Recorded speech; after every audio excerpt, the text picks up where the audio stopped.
Hi hello ನಮಸ್ಕಾರ ಸ್ನೇಹಿತರೆ. ಧರ್ಮಸ್ಥಳ ಒಂದು ತಲೆಬುರುಡೆ ಪ್ರಕರಣಕ್ಕೆ ಸಂಬಂಧಿಸಿದಂತೆ ಹಾಗೆ ಸದನದಲ್ಲಿ ನಿನ್ನೆ ಒಂದು ಚರ್ಚೆಯ ವಿಷಯಕ್ಕೆ ಸಂಬಂಧಿಸಿದಂತೆ ನಮ್ಮ ಮಾಧ್ಯಮ ಮಿತ್ರರಾದ ವಿಜಯ್ ಅವರಿದ್ದಾರೆ. ಅವರೊಂದಿಗೆ ಚರ್ಚೆ ಮಾಡುವಂತ ಪ್ರಯತ್ನವನ್ನು ನಾವು ಮಾಡ್ತಾ ಇದೀವಿ. ಹಲೋ, ನಮಸ್ತೆ ವಿಜಯ್. ನಮಸ್ಕಾರ ಅನಿಲ್. ಅದೇ ನಿನ್ನೆ ಒಂದು ಸದನದ ಒಂದು ಚರ್ಚೆಗೆ ಸಂಬಂಧಿಸಿದಂತೆ ಏನ್ ಹೇಳಕ್ ಇಷ್ಟಪಡ್ತೀರಾ ವಿಜಯ್ ಅವರೇ? ಅನಿಲ್, ನಿನ್ನೆಗೆ ಸ್ಪಷ್ಟವಾಗಿ ಪರಮೇಶ್ವರ್ ಅವರು ಅಲ್ಲಿ ತನಿಖೆಯಲ್ಲಿ ಯಾವುದೇ ಸಾಕ್ಷಿಗಳು ಸಿಕ್ಕಿಲ್ಲ ಅಂತಂದು ಹೇಳಿಲ್ಲ. ಒಂದಷ್ಟು ಮಾಹಿತಿಗಳು ಲಭ್ಯವಾಗಿದ್ದಾವೆ. ಅದ್ರ ಕುರಿತಾಗಿ ಇನ್ನು ತನಿಖೆ ಹೆಚ್ಚಿನದಾಗಿ ನಡೆಸ್ತಾ ಹೋಗ್ಬೇಕು. ಮತ್ತೆ ಈ ತಲೆಬುರುಡೆ ಶೋಧ ಮಾಡ್ತಕ್ಕಂತ ಒಂದು ಪ್ರಕ್ರಿಯೆಯನ್ನ ನಿಲ್ಲಿಸಿಲ್ಲ ಅಂತಾನೆ ಹೇಳಿದ್ದಾರೆ. ಅವರು ಸ್ಪಷ್ಟವಾಗಿ ಹೇಳ್ಬಿಟ್ಟಿದ್ದಾರೆ. ಅಗತ್ಯ ಇರುವ ಸಂದರ್ಭದಲ್ಲಿ ಪರಮೇಶ್ವರ್ ಅವರ ಮಾಹಿತಿಯ ಪ್ರಕಾರವಾಗಿ ಯಾವುದೇ ರೀತಿಯ ಒಂದು ಶೋಧ ಕಾರ್ಯ SIT ಅಂತ ಸದ್ಯದ ಪರಿಸ್ಥಿತಿಯಲ್ಲಿ ಅದೊಂದು ವರದಿ ಬಂದ ನಂತರದಲ್ಲಿ ಮತ್ತೆ ಆ ಒಂದು ಕಾರ್ಯವನ್ನ ಶುರು ಮಾಡ್ತೀವಿ ಅನ್ನೋ ಒಂದು ಮಾಹಿತಿಯನ್ನು ಹೇಳ್ತಾ ಇದ್ದಾರೆ. ಹೌದು, ಖಂಡಿತವಾಗ್ಲೂ ಅಲ್ಲಿ ಯಾವುದೇ ರೀತಿಯಾದಂತಹ ಕುರುಹುಗಳು ಸಿಕ್ಕಿಲ್ಲ ಅನ್ನೋ ಅಂಶವನ್ನು ಎಲ್ಲಿ ಹೇಳಿಲ್ಲ ಅವರು. ಮತ್ತೆ SIT ಗೆ ಅವರು ಸೂಚನೆಯನ್ನ ಕೂಡ ಕೊಟ್ಟಿಲ್ಲ ಅಂತಂದು ಹೇಳಿದ್ದಾರೆ. ಅವರ ಪ್ರಕ್ರಿಯೆಯನ್ನ SIT ತಮ್ಮ ತನಿಖೆ ಕಾರ್ಯವನ್ನ ಯಾವ ರೀತಿ ಮುಂದುವರಿಸ್ತಾರೋ ಅದೇ ರೀತಿ ಸಾಗಿಸ್ತಾ ಹೋಗಲಿ ಅಂತಂದು ಹೇಳಿದ್ದಾರೆ. ಇಲ್ಲಿ ಮಧ್ಯಂತರವಾಗಿ ನಾವು ಯಾವುದೇ ರೀತಿಯ ಹಸ್ತಕ್ಷೇಪ ಮಾಡಲ್ಲ ಅಂತ ಸ್ಪಷ್ಟವಾಗಿ ವಿರೋಧ ಪಕ್ಷಗಳಿಗೆ ತಿಳಿಸಿದ್ದಾರೆ ಅವರು. ಅಂದ್ರೆ ವಿಜಯ್ ಅವರೇ, ಒಂದು ಕೆಲವು ಮಾಧ್ಯಮಗಳಲ್ಲಿ ಅಂದರೆ ಕರ್ನಾಟಕದ ಪ್ರಸಿದ್ಧ ಮಾಧ್ಯಮಗಳಲ್ಲಿ ಯಾವ ರೀತಿಯಾಗಿ ಸುದ್ದಿ, ಕರ್ನಾಟಕದ ಒಂದು ಪ್ರಸಿದ್ಧ ಮಾಧ್ಯಮಗಳೆಲ್ಲವೂ ಸಹ ನಿನ್ನೆ ಒಂದು ಸುದ್ದಿ ಪ್ರಸಾರ ಮಾಡಿದ ಕುರಿತಾಗಿ ಹೇಳ್ಬೇಕಂದ್ರೆ, ಅನಾಮಿಕ ವ್ಯಕ್ತಿ ಬಂದ್ಬಿಟ್ಟು ನಮಗೆ ಯಾವುದೇ ರೀತಿಯಾಗಿ ಈ ರೀತಿಯಾಗಿ ತಪ್ಪು ಹೇಳಿಕೆ ನಮ್ಮಿಂದ ಹೇಳಿಸ್ತಾ ಇದ್ದಾರೆ ಅನ್ನೋ ಒಂದು ಮಾಹಿತಿಯನ್ನ ಮಾಧ್ಯಮಗಳು ಪ್ರಸಾರ ಮಾಡ್ತಾ ಇದಾವೆ. ಈ ಕುರಿತಂತೆ ನೀವೇನ್ ಹೇಳಿಕ್ಕೆ ಇಷ್ಟಪಡ್ತೀರಾ? ಅನಿಲ್, ಅದು ವಿಷಯ ಏನಪ್ಪಾ ಅಂದ್ರೆ, ಮಾಧ್ಯಮಗಳು ಆಲ್ರೆಡಿ ಏನ್ ಬಿತ್ತರ ಮಾಡಿದಾವ ಅಂತಂದ್ರೆ, ಅನಾಮಿಕ ವ್ಯಕ್ತಿ ಯಾರದೋ ಕುತಂತ್ರಕ್ಕೆ ಬಲಿಯಾಗಿ ಧರ್ಮಸ್ಥಳದ ವಿರುದ್ಧವಾಗಿ ಈ ತರ ಒಂದು ಕೃತ್ಯದಲ್ಲಿ ಭಾಗಿಯಾಗಿದ್ದಾರೆ ಅಂತಂದು ಈಗಾಗಲೇ ಮಾಧ್ಯಮಗಳು ಪ್ರಸಾರ ಮಾಡಿದ್ವು. ಆದ್ರೆ ಅದು ಕಡು ಸುಳ್ಳು ಅಂತಕ್ಕಂಥದ್ದು ಇವತ್ತಾಗಲೇ ಜಾಹೀರಾತಾಗಿದೆ. ಅಂದ್ರೆ ಎಲ್ಲರಿಗೂ ಗೊತ್ತಿರತಕ್ಕಂಥ ವಿಚಾರ. ಇವು ಮಾಧ್ಯಮಗಳು ತಮ್ಮ ನೇರಕ್ಕೆ ಏನು ವಿಷಯ ಇರುತ್ತೋ ಅದನ್ನ ಮಾತ್ರ ಬಿತ್ತರಿಸಕ್ಕೆ ಚಾಲೂ ಮಾಡಿದ್ದಾರೆ. ನಿಮಗೆ ಹಿಂದೆ ಮೊದಲೇ ಹೇಳಿದಂತೆ ಈ ಮಾಧ್ಯಮಗಳನ್ನ ನಂಬತಕ್ಕಂತ ಪರಿಸ್ಥಿತಿಯಲ್ಲಿ ಯಾರು ಇಲ್ಲ. ಸದ್ಯದ ಪರಿಸ್ಥಿತಿಯಲ್ಲಿ ವಿಜಯ್ ಅವರೇ ಮಾತಾಡ್ತಾ ಹೋದ್ರೆ ಏನಾಗಿದೆ ಅಂದ್ರೆ, ಮಾಧ್ಯಮಗಳು ಸಣ್ಣ ಒಂದು ಯೂಟ್ಯೂಬ್ ಇನ್ಫ್ಲೂಯೆನ್ಸರ್ ಆಗಿರ್ಬೋದು, ಸಣ್ಣ ಒಂದು ಫೇಸ್ಬುಕ್ ಅಲ್ಲಿ ಬರುವಂತ ಒಬ್ಬ ಇವರು ಅಷ್ಟು ಸಹ ಒಂದು ಸೌಜನ್ಯತೆ ಕಾಣ್ತಾ ಇಲ್ಲ ಮಾಧ್ಯಮದಲ್ಲಿ. ಯಾಕಂದ್ರೆ ಸತ್ಯತೆಯನ್ನು ನೋಡ್ಕೊಂಡ್ಬಿಟ್ಟು ಸುದ್ದಿಯನ್ನ ಪ್ರಸಾರ ಮಾಡುವ ಒಂದು ಹಂತಕ್ಕೂ ಬರ್ತಾ ಇಲ್ಲ ಕರ್ನಾಟಕದ ಮಾಧ್ಯಮಗಳು. ಹೌದು, ಖಂಡಿತವಾಗ್ಲೂ. ಈ ನಿನ್ನೆ ಒಂದು ತಿಮ್ಮರೋಡಿ ಅವರ ಬಂಧನಕ್ಕೆ ಸಂಬಂಧಿಸಿದಂತೆ ಡಾಕ್ಟರ್ ಜಿ ಪರಮೇಶ್ವರ್ ಅವರು ಒಂದು ಹೇಳಿಕೆಯನ್ನು ಕೊಟ್ಟರು. ಅವರು ಈ ತರ ಕೃತ್ಯದಲ್ಲಿ ಏನಾದ್ರು ಅಂದ್ರೆ ಈ ಸಿದ್ದರಾಮಯ್ಯ ಅವರ ಕುರಿತಾಗಿ ಒಂದು ಅಪಪ್ರಚಾರದ ಹೇಳಿಕೆಯನ್ನು ನೀಡಿದ್ರು ಅಂತಂದು ಮಾಹಿತಿ ಇತ್ತು. ಅದೇನಾದ್ರು ನಿಜವಾಗಿದ್ರೆ ಅವ್ರು ಬಂಧಿಸಕ್ಕೆ ಸೂಚನೆ ಕೊಡ್ತೇನೆ ಅಂತ ಹೇಳಿದ್ರು. ಆದ್ರೆ ಈ ಒಂದು ವಿಚಾರ ಸದನದಲ್ಲಿ ದೊಡ್ಡ ಕೋಲಾಹಲವನ್ನೇ ಸೃಷ್ಟಿ ಮಾಡ್ತು. ಈ ವಿಚಾರ ಸಾಕಷ್ಟು ಚರ್ಚೆ ಆಯ್ತು.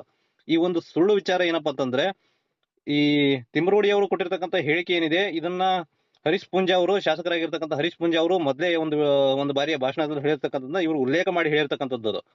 ಇದನ್ನ ಅರ್ಥಕೊಳ್ಳದೆ ಮಾಧ್ಯಮಗಳು ಏನ್ ಮಾಡಿದ್ವು ಅಂದ್ರೆ, ತಿಮ್ಮರೋಡಿ ಅವರ ಬಂಧನ ಅಂತಂದು ತಮ್ಮ ಹೆಡ್ಲೈನ್ಸ್ ಅಲ್ಲಿ ಹಾಕಿ ದೊಡ್ಡದಾಗಿ ಬಿತ್ತರಿಸ್ಬಿಟ್ರು.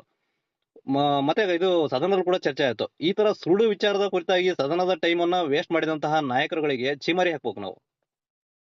ಖಂಡಿತವಾಗ್ಲು. ಯಾಕಂದ್ರೆ ಸದನದಲ್ಲಿ ಚರ್ಚೆ ಮಾಡ್ಲಿಕ್ಕೆ ಕರ್ನಾಟಕದಲ್ಲಿ ಅನೇಕ ಸಮಸ್ಯೆಗಳಿವೆ. ಆ ಕುರಿತಂತೆ ಚರ್ಚೆ ಮಾಡುವ ಒಂದು ಸಮಯದಲ್ಲಿ ಇವರು ಇಂತಹ ವಿಚಾರಗಳನ್ನ ಚರ್ಚೆ ಮಾಡ್ಬಿಟ್ಟು ಅನಾವಶ್ಯಕವಾಗಿ ಸಮಯವನ್ನು ವ್ಯರ್ಥ ಮಾಡ್ತಾ ಇದಾರೆ ಅಂತಾನೆ ಹೇಳ್ಬೋದು ವಿಜಯ್ ಅವರು. ಈಗ ಬಿಜೆಪಿ ಅವರಿಗೆ ಇದು ಹೇಗೆ ಯಾವ ತರ ಉರುಳಾಗಿ ಬದಲಾಗುತ್ತೆ ಅಂದ್ರೆ, ಅಲ್ಲಿ ಹೇಳಿಕೆ ನೀಡಿರ್ತಕ್ಕಂಥ ಹರೀಶ್ ಪೂಂಜಾ ಅವರು ಬಿಜೆಪಿಯ ಶಾಸಕರು, ಅವ್ರನ್ನೇ ಬಂಧಿಸಬೇಕಾದಂತ ಪರಿಸ್ಥಿತಿ ಈಗ ಸರ್ಕಾರಕ್ಕೆ ಬಂದೊದಗಿದೆ. ಇದು ವಿಪರ್ಯಾಸ ಅಂದ್ರೆ ಅನಿಲ್. ಸದ್ಯದ ಬೆಳವಣಿಗೆ ಪ್ರಕಾರವಾಗಿ ಮತ್ತೇನ್ ಹೇಳಿಕ್ಕೆ ಇಷ್ಟಪಡ್ತೀರಾ ವಿಜಯ್ ಅವರೇ ಈ ಒಂದು ಪ್ರಕರಣಕ್ಕೆ ಸಂಬಂಧಿಸಿದಂತೆ? ಅನಿಲ್, ಈ ಪ್ರಕರಣದಲ್ಲಿ ಸರ್ಕಾರ ಯಾವುದೇ ಹಸ್ತಕ್ಷೇಪ ಮಾಡಿಲ್ಲ ಅಂತ ಸ್ಪಷ್ಟವಾಗಿ ಹೇಳಿದೆ. ಮತ್ತೆ ರಾಜ್ಯದ ಸಾಕಷ್ಟು ಕಡೆಗಳಿಂದನೂ ಸಹ ಜನರು ಒಂದು ವಿರೋಧ ಪ್ರತಿಕ್ರಿಯೆಯನ್ನು ವ್ಯಕ್ತಪಡಿಸ್ತಾ ಇದ್ದಾರೆ.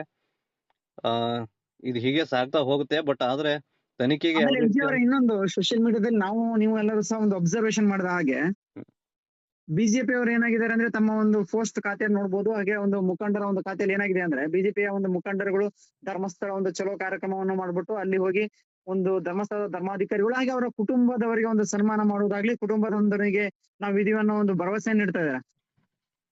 ಇವ್ರು ಕುಟುಂಬ ರಕ್ಷಣೆಗಾಗಿ ಹೋಗಿದಾರೋ ಅಥವಾ ಒಂದು ಧರ್ಮಸ್ಥಳದ ಯಾವುದೇ ರೀತಿಯ ಒಂದು ಧರ್ಮಸ್ಥಳದಲ್ಲಿ ಅಣ್ಣಪ್ಪ ಸ್ವಾಮಿ ಆಗಿರ್ಬೋದು, ಹಾಗೆ ಮಂಜುನಾಥ ಸ್ವಾಮಿಗೆ ಯಾವುದೇ ರೀತಿಯ ಒಂದು ರೀತಿಯಲ್ಲಿ ಇವರು ಅಪಪ್ರಚಾರ ಮಾಡ್ತಾರೆ ಅಂದ್ರೆ, ದೇವರ ಸನ್ನಿಧಾನದಲ್ಲಿ ಯಾವುದೇ ರೀತಿ ಬೇಡಿಕೊಳ್ಳುವ ವಿಡಿಯೋಗಳಾಗ್ಲಿ ಅಥವಾ ದೇವರಿಗೆ ಕಾಯಿ ಹೊಡೆಯುವ ವಿಡಿಯೋಗಳು ಇಂತಹ ಒಂದು ಫೋಟೋಗಳನ್ನು ಬಿಡ್ಲಿಲ್ಲ.